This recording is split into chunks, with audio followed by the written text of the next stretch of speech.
അയാത്തുള്ള അലി ഖമാനി മരിക്കുന്നതിന് മണിക്കൂറുകൾക്ക് മുമ്പ് റഷ്യയിൽ നിന്ന് വ്ളാദിമിർ പുടിന്റെ ഒരു കോൾ.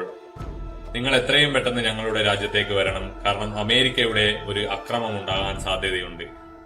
എന്നാൽ അദ്ദേഹം ഈ അഭ്യർത്ഥന പൂർണ്ണമായും നിരസിക്കുകയാണ് ചെയ്തത്.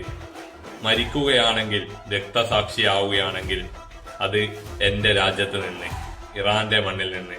മണിക്കൂറുകൾ കഴിഞ്ഞപ്പോൾ ആ ധീരനായ മനുഷ്യൻ, നിലപാടുകളുടെ രാജകുമാരൻ, സാമ്രാജ്യത്വ ശക്തികൾക്കെതിരെ നട്ടെല്ല് നിവർത്തി ആണൊരുത്തനായി നെഞ്ചും വിരിച്ച് ആത്മവീര്യത്തോടുകൂടി പൊരുതിയ ആ മനുഷ്യൻ കൊല്ലപ്പെട്ടു, രക്തസാക്ഷിയായി എന്ന വാർത്തയാണ് ലോകത്തിന് കേൾക്കാൻ കഴിഞ്ഞത്. ചരിത്രം പഠിച്ചു എന്ന വീരവാദത്തോടുകൂടി ചില ആളുകൾ അയാത്തുള്ള അലി ഖമാനിയുടെ മരണം ആഘോഷിക്കുന്നതായി സോഷ്യൽ മീഡിയയിൽ കണ്ടു. അങ്ങനെയുള്ളവരോടാണ് എനിക്ക് പറയാനുള്ളത്, അമേരിക്കയുടെ പാവ സർക്കാരായിട്ടുള്ള ഷാ ഭരണകാലത്ത് സബർക്ക് എന്ന് പറയുന്ന ഒരു രഹസ്യ പോലീസ് സംവിധാനം ഉണ്ടായിരുന്നു. ആ പോലീസ് സംവിധാനം നടത്തിയ മനുഷ്യാവകാശ ലംഘനങ്ങളുടെ പകുതി പോലും അയാത്തുള്ള അലി ഖമാനിയുടെ ഭരണകാലത്ത് നടന്നിട്ടില്ല.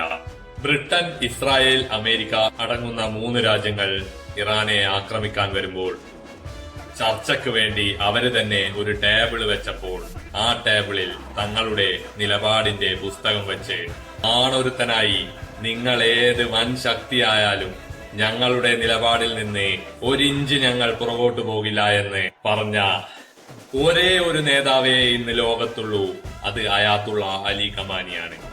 താലിബാനെ സൃഷ്ടിച്ചത്, മുജാഹിദിനെ സൃഷ്ടിച്ചത് എല്ലാം അമേരിക്കയാണെന്ന് നിങ്ങൾ മനസ്സിലാക്കുക.